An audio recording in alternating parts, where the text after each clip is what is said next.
परिषद घेत आहोत. या जागतिक परिषदेला अंदाजे 25 देशातील बौद्ध भिक्खू आणि भिक्खुनी आपण बोलवत आहोत.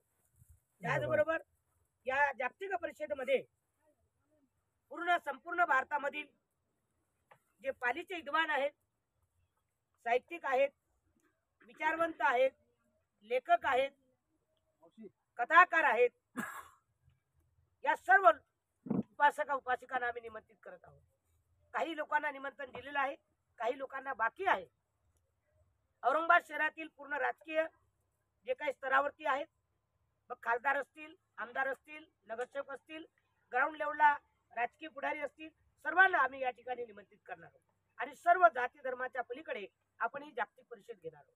या जागतिक परिषदेचं आव्हान एवढंच आम्ही या ठिकाणी महाराष्ट्राला, संपूर्ण भारताला एवढंच आव्हान करतोय की सर्वांनी ही जागतिक परिषद आपली आहे, आपण या जागतिक परिषदेला सोयीस्कर सहभागी व्हावं असे आम्ही सर्वांना आवाहन करून या परिषदेसाठी महाराष्ट्रातील 25 देशातील बौद्ध भिक्खू आणि भिक्खुनी येत आहेत. मी सर्व बौद्ध भिक्खूंच्या धम्मदेशनेचा लाभ आपल्या सर्व महाराष्ट्रातील, भारतातील लोकांना व्हावा असं आवाहन करतो आणि या ठिकाणी थांबतो.